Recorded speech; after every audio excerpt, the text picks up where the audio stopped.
Allô? Allô? Allô? Allô? Allô? EZ37M, la radio qui vous écoute. Allô, allô? Bonjour, bonjour, nous sommes heureux de vous retrouver pour un nouveau direct. Alors nous espérons que vous avez passé un agréable week-end. Bonsoir, bonsoir, merci d'être là pour ce direct. Aujourd'hui encore, nous allons traiter d'une question difficile. Donc vous connaissez le fonctionnement, nous mettons la question et ensuite vous pouvez y répondre en nous adressant un message vocal par WhatsApp au 0033 750 87 56 31. Vous êtes dans l'émission La radio qui vous écoute, donc nous sommes à votre écoute et nous espérons que vous allez réagir à cette question et ensemble nous allons essayer de répondre à notre ami Alain. On écoute la question directement si vous le voulez bien. Alors nous écoutons Alain. Bonsoir Pasteur Corinne et Pasteur Claudie, merci beaucoup. Moi c'est Alain Yanda depuis RDC Congo. Ma question est de savoir comment digérer si on entre dans une église et que le pasteur commet un adultère. Vu que c'est lui le modèle de l'église, parce que beaucoup de gens aiment prendre l'exemple du roi David qui était tombé et qui est revenu auprès de Dieu pour demander pardon. Mais si nous, on entre dans cette église, on quitte l'église ou bien on va rester parce qu'il va demander pardon et on continue à prier comme s'il n'y avait pas de problème. Merci beaucoup et que Dieu vous bénisse. Alors, nous sommes pleinement dans le sujet. Après les maillots de bain, après les chutes des serviteurs, voilà une autre question très complexe qui nécessite des réponses un peu dans plusieurs axes, mais vous pouvez vous-même réagir. Donc, n'oubliez pas que vous êtes participant pleinement à cette émission. Pour démarrer, nous allons écouter Jules et Zetine se relever. C'est bien adapté pour ce que nous sommes en train de traiter ce soir. Nous attendons vos réactions.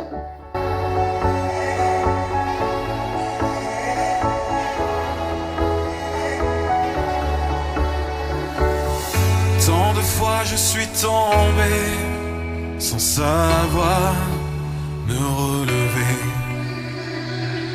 Trop de mirages et d'orages qui me poussent à faire naufrage. Comment faire pour espérer à nouveau expirer, remonter à la surface, laisser ses angoisses, se relever de la poussière, enfin tout changer par une prière, fermer les yeux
à la surface, laisser ses angoisses.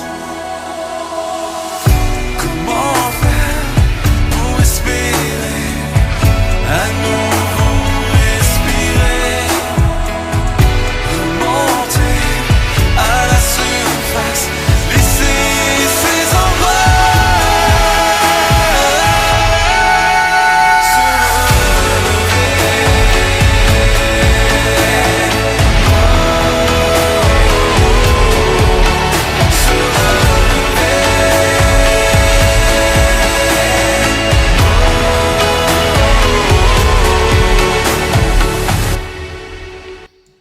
Se relever, Juliette Zentin. En plus, il choisit des noms qui sont pas faciles à prononcer. La question de ce jour, si le leader de la communauté chute dans l'adultère, comment faut-il réagir? Grosso modo, je paraphrase un peu ce que notre ami Alain a demandé. Nous avons déjà une réaction. Alors, nous écoutons Dominique qui vient de réagir. Voilà, ça arrive tout de suite. Allô, bonsoir. Moi, je répondrai au frère Alain que c'est vrai, l'adultère interdit. C'est même un péché, mais le pasteur reste un être humain. Et c'est pas pour autant qu'on doit quitter l'église, abandonner l'église, parce que nous-mêmes, nous pouvons tomber nous aussi. Et nous ne devons pas juger, même si c'est mal. Et le pasteur, il reste un être humain. Il y a certains, souvent, ils mettent le pasteur sur un piédestal, comme s'il était Dieu, il était Jésus. Mais le pasteur reste un être humain. Il a ses faiblesses, il a ses difficultés, d'où on nous demande, la Bible nous le conseille de prier pour nos dirigeants. Donc, on doit toujours prier pour nos pasteurs parce qu'ils sont vraiment attaqués. C'est eux qui dirigent l'église, c'est eux. Donc, moi, je dirais à ce frère qu'il ne faut pas abandonner le pasteur. Au contraire, il faut être bienveillant et il faut toujours continuer à prier pour le pasteur et il faut le soutenir spirituellement et tant qu'on peut, avec beaucoup de compassion et beaucoup de bienveillance, parce que nul n'est à l'abri, aucun de nous n'est à l'abri. Donc voilà, c'est ma question, Dominique. Merci. Merci beaucoup, Dominique. Alors Dominique se mouille et ça c'est bien. Donc on va revenir sur sa réaction. En préambule, j'aimerais quand même dire que la façon de gérer la communauté pose effectivement ce genre de problème.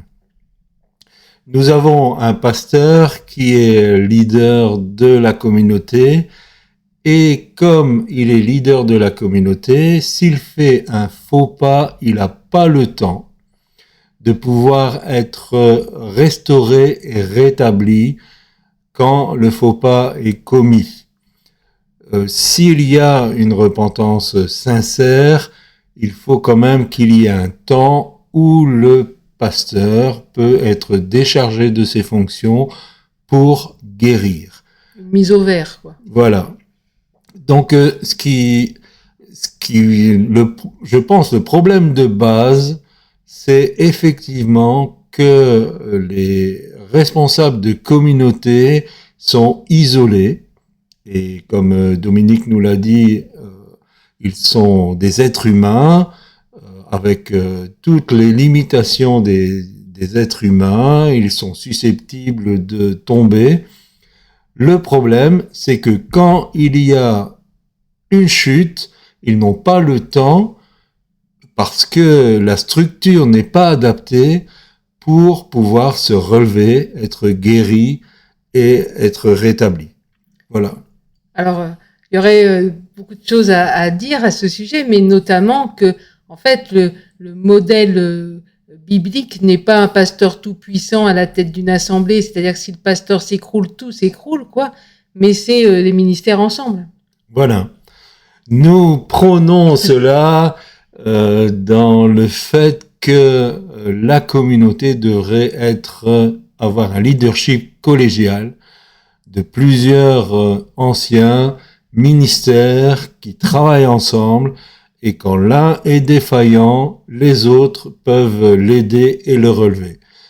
Pour rejoindre Alain, et nous ne savons pas spécialement la situation exacte, mais pour rejoindre Alain, il faut un temps nécessaire. Et si on se réfère à David, si on lit le psaume 32 par exemple, pendant longtemps il a mal vécu cette culpabilité de sa chute avec Bathsheba, et c'est finalement Nathan, qui était un prophète, qui l'a libéré de cette situation en dévoilant ce qui s'était produit, et ça l'a amené à la repentance. Et à partir du moment où il y a repentance, il y a processus de guérison.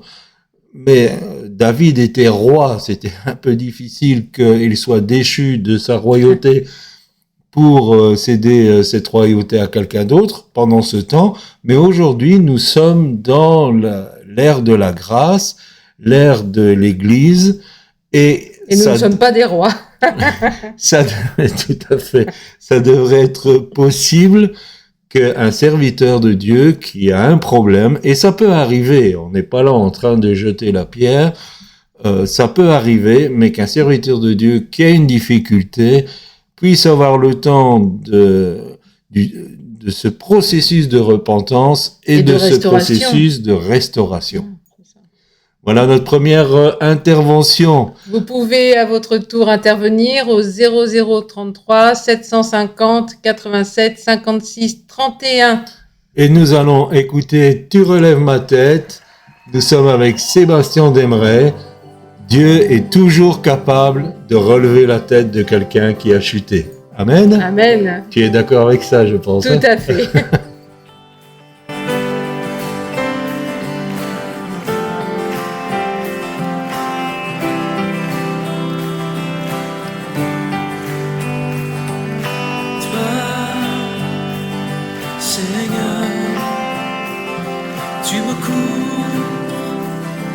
D'un bouclier, tu es ma gloire et tu relèves ma tête. Oui, toi, Seigneur, tu me couvres d'un bouclier et tu es ma gloire et tu relèves ma tête.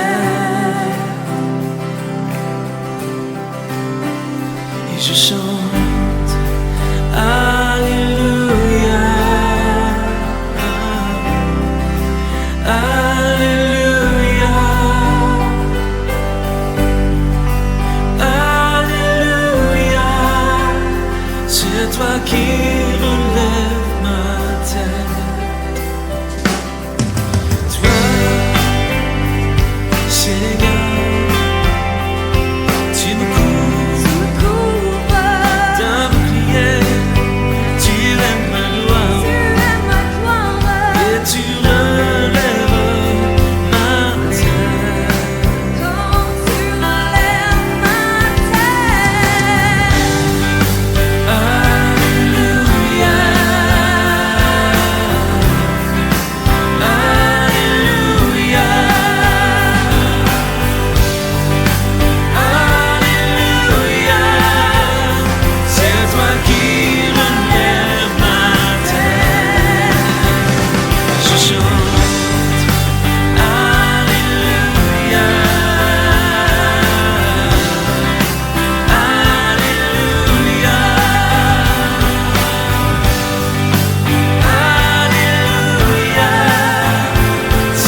Voilà pour cette première intervention. Nous avons une autre réaction qui nous vient de Sophie. Nous écoutons donc Sophie. Pas vraiment bien écouté la question, mais j'ai écouté un peu ce dont vous avez parlé par rapport à la chute éventuelle d'un homme de Dieu. Et moi, je trouve que si nous sommes vraiment enfants de Dieu, nous avons l'amour de Christ en nous et nous devons nous soutenir les uns les autres et effectivement l'entourer d'amour, puisque là, il y a un passage qui dit dans 1 Pierre 4:8, je crois, que l'amour couvre beaucoup de péchés, mais cela ne veut pas dire qu'il doit rester dans le péché, bien sûr, mais il a sa repentance à faire. Mais nous devons vraiment, je pense que les anciens, surtout tous ceux qui sont à ses côtés, doivent l'aider, l'entourer, afin effectivement qu'il puisse se relever et reprendre la marche avec le Seigneur. Voilà, moi c'est ce que je pense. Merci Sophie, merci Oui. beaucoup. Alors, il n'y a pas que cette situation, ce cas de figure, il y a d'autres cas de figure. Oui, effectivement, il y a d'autres cas de figure. Et le souci, quelquefois, c'est que quand quelqu'un est à un poste de responsabilité dans le corps de Christ, et spécialement dans une communauté, il balaye un peu la responsabilité d'une chute. Il faut un réel repentir. On peut pas faire n'importe quoi et se dire bon, ça n'aura pas trop de conséquences. Je fais une demande de pardon et puis on continue de plus belle. Non, non, non, non, non, ça a des conséquences sérieuses. Et là, j'interpelle les serviteurs de Dieu en disant que un faux pas peut s'envisager. Quelquefois, c'est possible. Mais ce sera lourd de conséquences. On peut pas balayer du revers de la main en citant David ou Pierre ou d'autres personnes en disant bah voilà, je continue mes fonctions. Finalement, c'était qu'un faux pas. Il faut un travail de guérison au niveau du serviteur de Dieu qui chute. Ça doit prendre du temps. C'est important parce que la chute, elle n'est pas arrivée n'importe comment. Donc, il faut faire un travail de savoir pourquoi il y a eu cette possibilité de chute. Dieu nous garantit qu'il sera avec nous, qu'il nous protégera, qu'il fera tout ce qui est nécessaire pour notre bien-être. Donc, s'il y a eu une possibilité de chute, il faut analyser le pourquoi et le comment. Donc tout cela demande de la prière, un temps de guérison, et on ne peut pas continuer à fonctionner tout de suite parce que la repentance n'est pas complète. Et Paul nous dit à Timothée que il est responsable de l'enseignement qu'il donne, et quelqu'un qui n'est pas pleinement guéri, ça va se ressentir dans son enseignement. Donc, c'est important que le processus de guérison, d'abord le processus de discipline quelque part, parce que si quelqu'un faute, chute, il faut un processus de discipline. Alors, quand on utilise le mot discipline, tout de suite, les poils se dressent. Le processus de discipline est une très très bonne chose. Et quand ce processus est bien entamé et qu'il amène cet espace de guérison, ça permet au serviteur de Dieu de reprendre son souffle, d'analyser exactement le pourquoi il en est arrivé là et de pouvoir, avec le Seigneur, arriver à des solutions concrètes et durables. Attention aux serviteurs de Dieu qui fait un peu n'importe quoi, qui se cache derrière le fait des chutes des serviteurs de Dieu dans la parole de Dieu, qui en appelle à une exagération du fait de couvrir le péché. Et il est en train d'entraîner quelque part la communauté dont il a la responsabilité dans un mauvais processus. Et donc, pour répondre à Alain par rapport, est-ce qu'il faut continuer à aller dans cette église, continuer à prier et tout ça, je pense qu'il faut vraiment un équilibre. Est-ce que le processus de repentance a bien été respecté? Est-ce que le serviteur de Dieu est vraiment conscient de son faux pas? Est-ce qu'il cherche à être guéri? Qu'il cherche des solutions pour que ça n'arrive plus? Si c'est le cas, faut le soutenir. On est tout à fait d'accord. Maintenant, si c'est quelqu'un qui veut faire passer une faute un peu à la légère, et faire patachon, quoi, parce qu'il y en a, c'est femme après femme, voilà, c'est un petit peu le harem, quoi. Hein, oui, donc il faut faire très très attention. Et effectivement, si quelqu'un, un serviteur de Dieu, réagit comme ça va automatiquement se ressentir dans sa façon d'enseigner, dans sa façon d'apporter la nourriture aux personnes de la communauté. Et là, prudence, parce que quelque part, c'est un esprit de perversion qui est en train de rentrer dans la communauté. Nous allons continuer maintenant. Donc, vous avez toujours la possibilité de répondre à la question. Vous connaissez le numéro. Et là, nous allons continuer avec Secours-moi de René Corbeil. Oui, secours-moi. Nous avons bien besoin du secours de Dieu pour que toutes ces situations se règlent dans la paix et dans l'amour.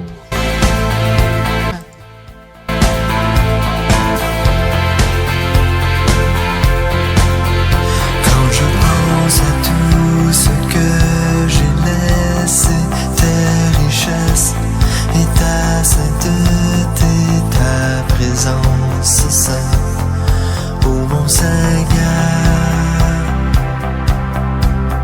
je me sens si loin et découragé.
Alors donc nous revenons sur notre thème du jour, notre question du jour.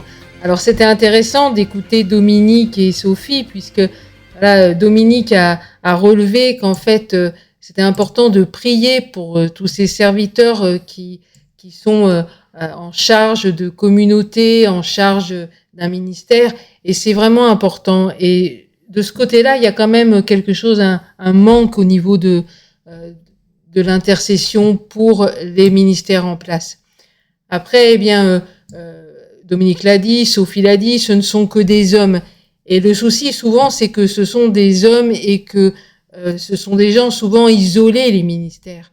Et alors certains par choix, parce qu'ils veulent être les tout-puissants et tout ça, et d'autres parce qu'ils ne trouvent pas de véritables collaborateurs qui peuvent être avec eux, travailler, fonctionner avec eux, comme disait tout à l'heure Claudie, au niveau des 5 ministères. Et en fait, il n'y a pas cette possibilité. La parole de Dieu nous dit dans Jacques 5,16, « Confessez vos péchés les uns aux autres et priez les uns pour les autres, afin que vous soyez guéris. » Guéris dans ce sens d'être affermis, consolidés, libérés des erreurs, libérés de nos péchés. Et donc, s'il y avait une équipe autour de ces personnes, des gens vraiment solides, qui pourraient l'écouter et qui pourraient, à qui ces serviteurs pourraient parler de leurs difficultés, de leur addiction, ou alors des difficultés qu'ils peuvent rencontrer et qui peuvent les amener à chuter, eh bien il y aurait, j'en suis convaincue, des délivrances énormes et il y aurait beaucoup moins de difficultés de ce type. Et c'est vraiment un problème dans l'Église, parce qu'aujourd'hui, en fait, dès qu'on est au courant, et ça je l'ai dit déjà dernièrement, mais c'est vraiment mon cheval de bataille, dès qu'on est au courant qu'un serviteur de Dieu a fauté, eh bien ça fait le tour de la planète en 3 mouvements. C'est la bonne nouvelle est moins répandue que les mauvaises nouvelles de la sorte. Et donc, au lieu de prier et de dire, voilà, Seigneur, on t'apporte ce serviteur, cette servante, on te demande vraiment ton action dans sa vie. Mais là, non, on fait le tour de la toile et en fait, on juge et on dénonce, on dévoile partout le péché. Et je crois que plutôt que d'aider un serviteur, ça ne fait que l'enfoncer et quelque part, ça le convainc, entre guillemets, de rester dans l'état dans lequel il est. Je pense que nous pouvons tous être acteurs pour éviter des difficultés. Les serviteurs de Dieu doivent être acteurs dans le sens qu'ils doivent démontrer leur humanité. Ne pas donner l'impression qu'ils sont tout à fait intouchables, qu'ils n'ont aucune faiblesse, qu'ils sont supra-spirituels. Voilà, il faut se montrer vulnérable. Et je pense aussi qu'en tant que membre de communauté, en tant qu'enfant de Dieu, nous devons aussi ne pas idéaliser, aduler presque les serviteurs de Dieu. Nous devons être conscients qu'ils sont êtres humains. La seule différence entre un serviteur de Dieu et quelqu'un qui est dans la communauté, c'est une question de responsabilité. C'est pas une question de supra-spiritualité, d'être intouchable, d'avoir les solutions à tout. Et donc je pense que là, il y a toute une déviance dans la vision des uns et des autres, de comprendre qu'un serviteur de Dieu, c'est avant tout un être humain. Il a reçu une mission, il a reçu une charge, une responsabilité qui est quelquefois lourde à porter et qui quelquefois peut ouvrir la porte à des difficultés. Et le peuple devrait ne pas mettre la pression, bien au contraire, soutenir le ministère. Et en fait, au plus le peuple est difficile à gérer, au plus les problèmes peuvent se manifester. Après, quelque part, c'est aussi un peu la faute des serviteurs. Parce que souvent, on veut apporter toujours la banane, tout va bien dans le meilleur des mondes, on n'a pas de problème, parce que si on a un problème, bah, c'est pas normal, enfin tout ça. Donc, on met un masque pour aller prêcher le dimanche matin, et en rentrant à la maison, on retire le masque. Et donc, et bien évidemment, si on fonctionne de la sorte, à un moment donné ou à un autre, eh bien, le masque va être ôté par Dieu. Lui-même, il va laisser l'ennemi faire parce qu'on ne peut pas jouer à cela. Et donc, c'est important d'être en vérité. Et je pense que beaucoup d'enfants de Dieu même. Hein. Quand on dit, voilà, comment tu vas? Eh bien, la personne va répondre, mais je vais bien par la grâce de Dieu. Et puis après, elle va te déballer toutes ses difficultés. Eh bien non, ça veut dire que ça va pas. Donc, soyons honnêtes, disons les choses. Et je pense que c'est en priorité, déjà à nous, en tant que serviteurs de Dieu, de pouvoir dire, bah voilà, aujourd'hui, je ne suis pas bien, je suis découragé, j'ai mal là, et voilà, c'est pas un drame, ou alors j'ai tel problème, j'ai telle difficulté, j'ai besoin compris pour moi. Et si les serviteurs de Dieu pouvaient s'exprimer ainsi, et oser s'exprimer ainsi, ça ferait déjà fermer la bouche à certains, et puis de plus, ça permettrait à ceux qui ont décidé de se lever à ses côtés dans la prière et tout, de le faire, et on verrait des serviteurs de Dieu en feu et délivrés de tout ce qui les retient encore captifs des fois aux pieds. Bon. Bon, Ma chérie est lancée. Alors, je ne devais pas parler, j'avais dit que je ne parle pas ce soir. nous allons faire une petite parenthèse. On va écouter Sophie, elle a fait une dédicace à ses amis. Bonjour, j'aimerais dédicacer ce chant pour nos amis de Nantes, Nathalie et Christophe, qui nous ont accueillis avec beaucoup d'amour ce week-end. Et j'espère que cette louange va toucher le cœur de Christophe surtout. Voilà, et pour vous dire que nous vous aimons avec Alain et que soyez bénis, bénis, bénis. Bon, alors la cuisine a l'air d'être bonne chez vous, donc vous nous invitez quand vous voulez. Tant qu'à faire. Et Nantes, c'est pas si loin. Que Dieu vous bénisse. Ouais, soyez bénis. On écoute Louange vivante, que ces lieux soient visités. Un chant de Corinne Lafitte. Que ces lieux soient visités par ta sainte présence. Que ces lieux soient balayés par le vent de ton esprit. Lève-toi de ton saint lieu et descends au milieu de nous.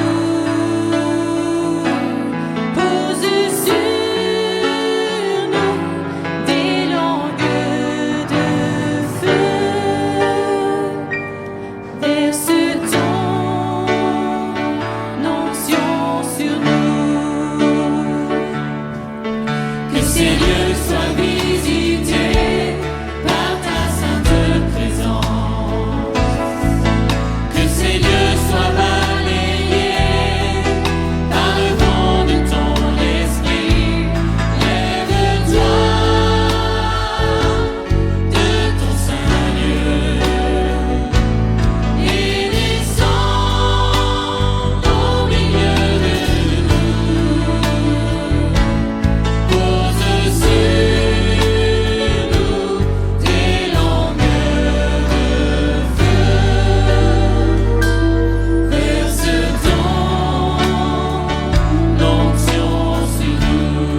Alors qu'aux amis de Sophie et de son époux, que votre maison soit visitée pleinement par le Seigneur et que la paix, la joie, l'amour y règnent.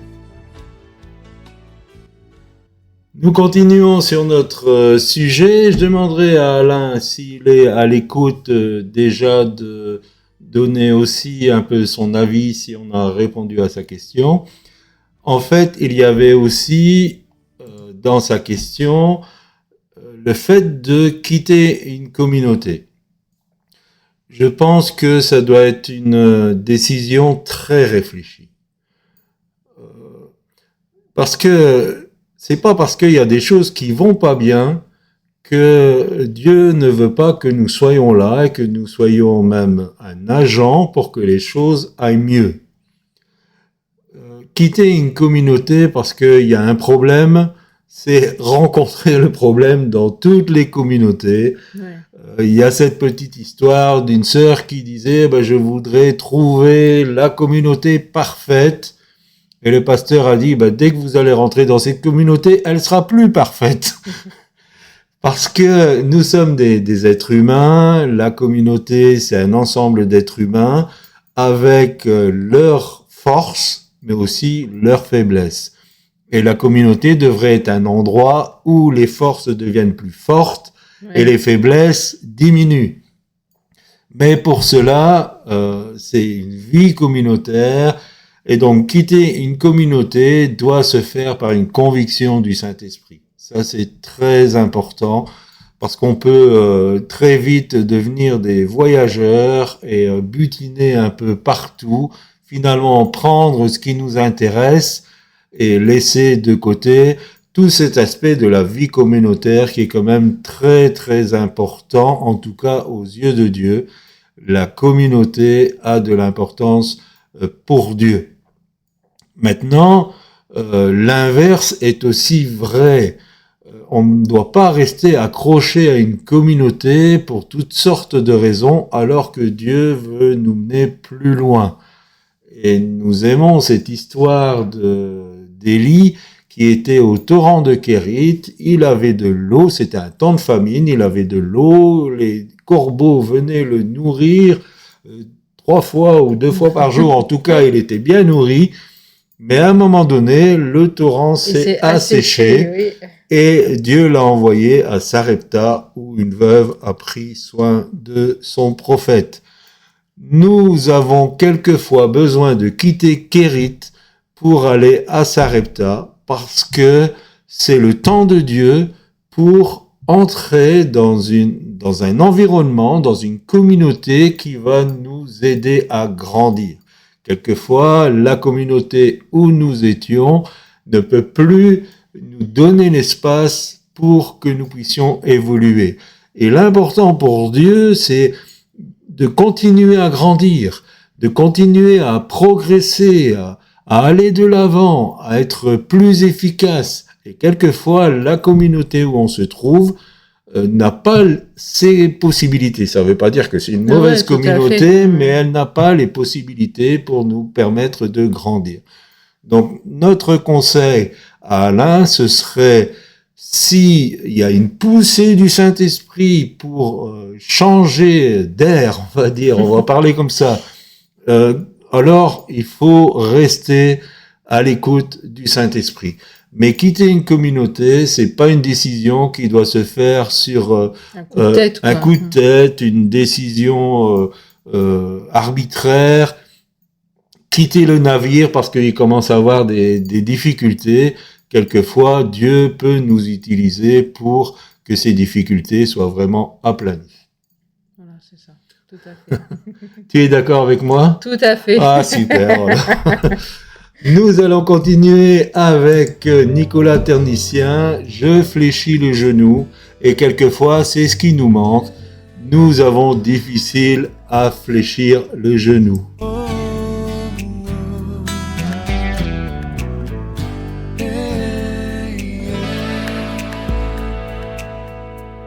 Je fléchis le genou devant toi.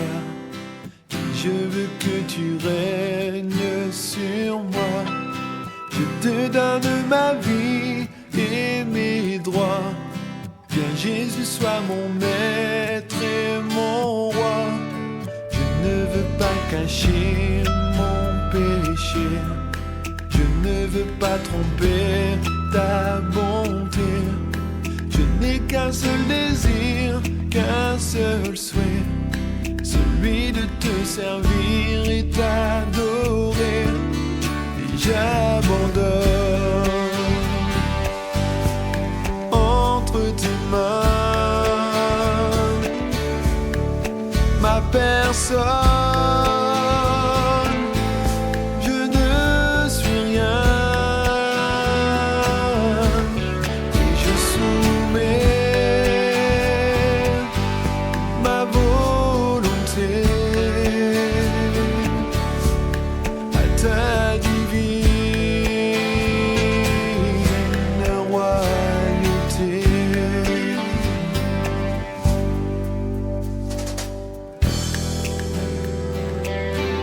Oh, je fléchis de genoux, je fléchis de genoux devant toi. Je fléchis de genoux,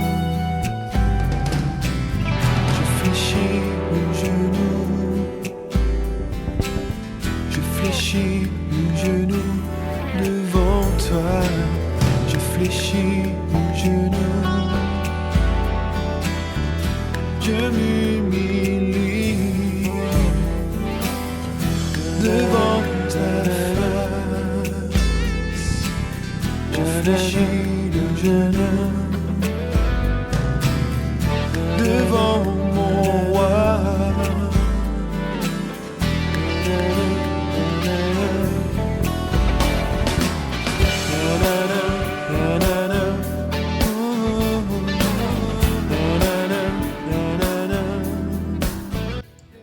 Nous avons une nouvelle réaction de Sophie. Donc nous écoutons Sophie maintenant. Je suis entièrement d'accord avec tout ce que vous venez de partager, Corinne et Claudie. Et je rajouterai ce que Jésus a pu dire, que celui qui n'a jamais péché jette la première pierre. Mais nous devons, nous, en tant que membres d'une église, nous devons vraiment prier pour ceux qui sont à la tête, parce que si la tête est touchée, malheureusement, ça va effectivement gangréner le reste de l'église, qui sommes nous, parce que nous sommes l'église. L'église n'est pas un bâtiment, mais c'est nous, les membres. Voilà. Merci beaucoup Sophie. Effectivement, nous sommes l'Église et c'est important parce que les serviteurs de Dieu sont confrontés à des puissances que un enfant de Dieu qui n'est pas, on va dire, en première ligne ne va pas être confronté, et c'est important d'être soutenu dans l'intercession, dans la prière des frères et des sœurs. Et il y avait Reinhard Bonnke qui disait, voilà, faire preuve de miséricorde, mais c'est aussi de lancer la corde et de tenir. Donc il y en a qui vont au fond du trou chercher certaines personnes et autres. Et il y a ceux qui sont en haut et qui tiennent la corde pour pas que celui qui est descendu reste au fond. Et c'est une belle image de l'Église, comment elle devrait être. Voilà, je crois. Oui, tout à fait. Tout à fait. Nous sommes un corps. Et, Paul disait que le corps est en harmonie, et si un membre souffre, tous doivent souffrir avec lui quelque part. Si nous sommes vraiment ce corps, quand quelqu'un a un problème, une difficulté, ça devient le problème, la difficulté du corps.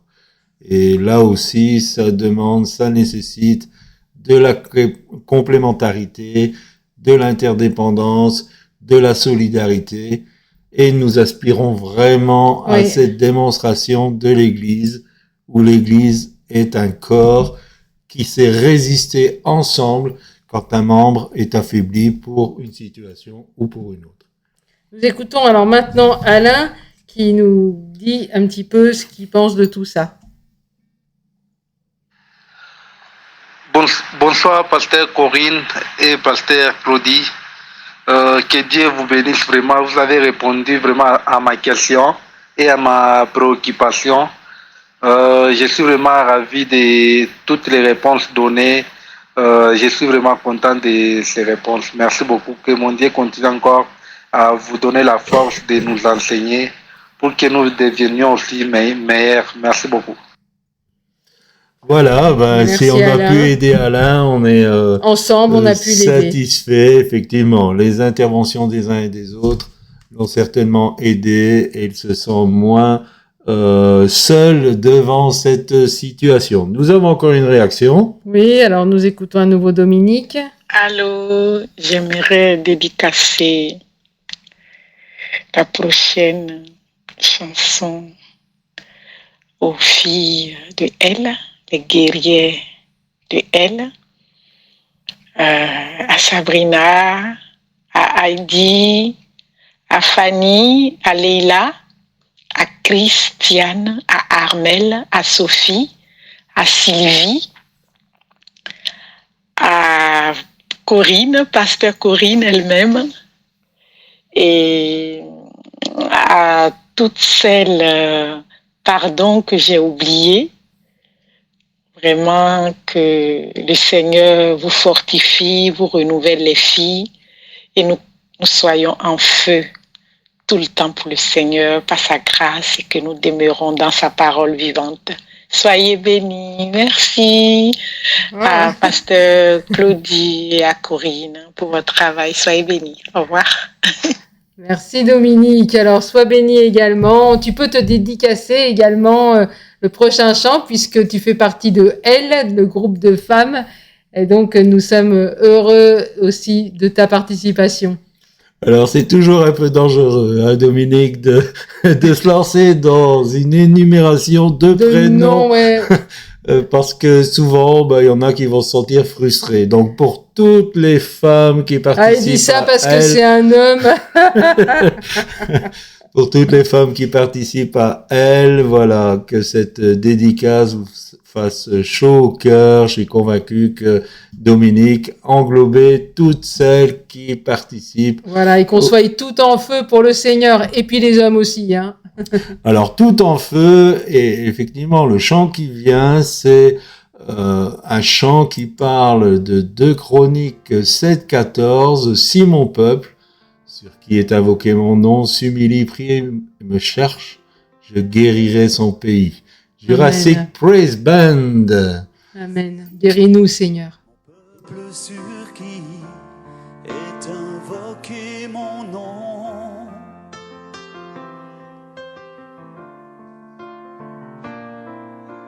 Si mon peuple prie et recherche ma face,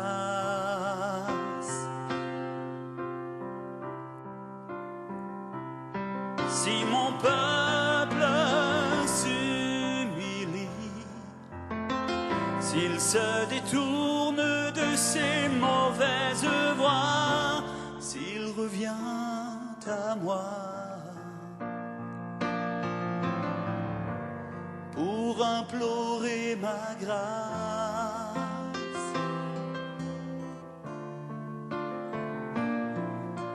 si mon peuple sur qui est invoqué mon nom,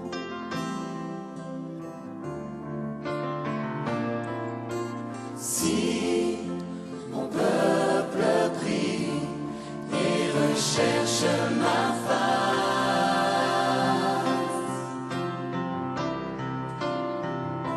si mon peuple s'humilie,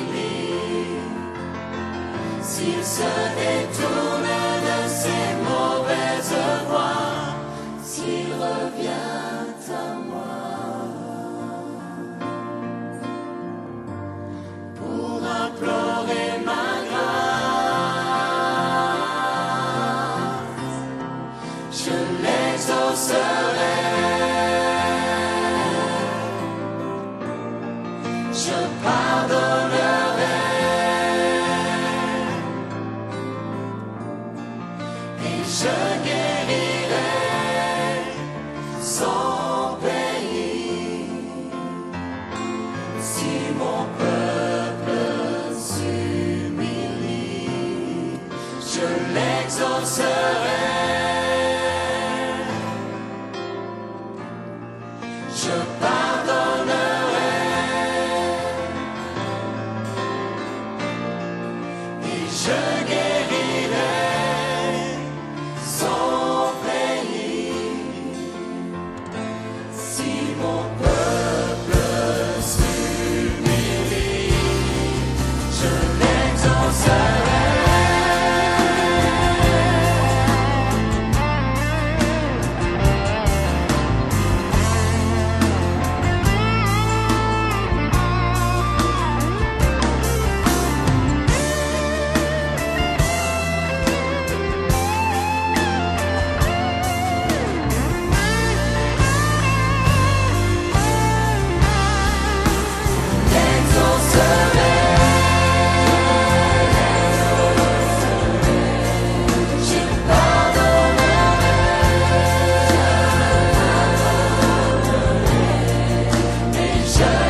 Seigneur, nous voulons te prier pour tous tes serviteurs, tes servantes, Seigneur, pour ceux qui sont sur le point, Seigneur, de chuter, Seigneur, de lâcher ta main pour se tourner vers quelque chose qui ne te glorifie pas.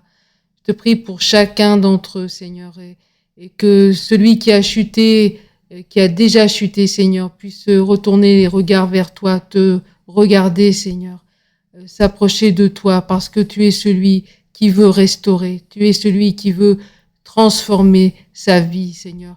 Il y a encore une main tendue pour celui qui a chuté.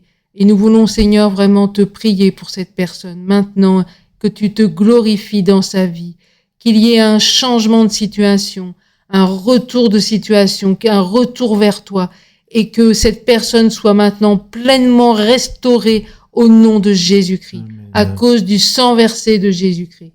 Merci, Seigneur. Merci, Seigneur. Alléluia. Effectivement que, et nous pensons d'abord à ce serviteur de Dieu dont nous avons parlé, que tu puisses pleinement le relever au nom de Jésus. Et que tous ceux qui ont chuté, qui sont peut-être dans l'ombre aujourd'hui, parce qu'ils n'osent pas, qu'ils sortent de leur cachette au nom de Jésus, et qu'ils reviennent à toi, et que tu les remets en selle. Amen. Toi-même, Père, nous te le demandons au nom de Jésus. Amen. Tu les relèves, Seigneur. Amen. Nous sommes heureux de ce temps que nous avons passé avec vous. Nous allons écouter ce beau chant par Sébastien Demré et Jimmy Lahaye sur le mont du Calvaire. Vous êtes dans l'émission La Radio qui vous écoute. Vous avez une question, vous souhaitez des réponses, en tout cas qu'on en discute dans cette émission. N'hésitez pas à nous écrire et surtout à nous envoyer un voice sur 0033 750 87 56 31. EZ37M Radio, c'est pour vous, c'est à votre écoute. N'hésitez pas, partagez et nous sommes heureux que notre ami Alain a eu un éclaircissement sur la situation qu'il vit. Et vous y avez participé. Oui, merci à chacun, chacune pour votre participation ce soir. Que Dieu vous bénisse abondamment. Voilà, la guitare t'a fait peur. Oui. Sébastien Demré et Jimmy Lahaye sur le mont du Calvaire. Sur le mont du Calvaire, il était une croix où Jésus souffrit tant de douleur. Oui, c'est là qu'il mourut sur cet infâme bois pour sauver le plus vil des pécheurs. Cette croix me sera toujours chère, elle est gloire et victoire pour moi. Et par elle, en la maison du Père, la couronne est offerte à ma foi.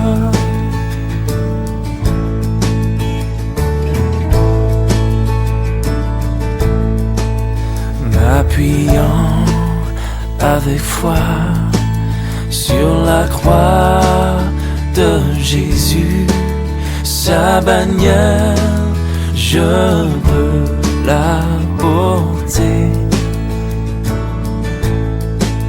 jusqu'au jour bienheureux où parmi les élus dans le ciel je pourrai l'exalter.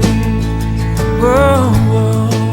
Cette croix me sera toujours chère,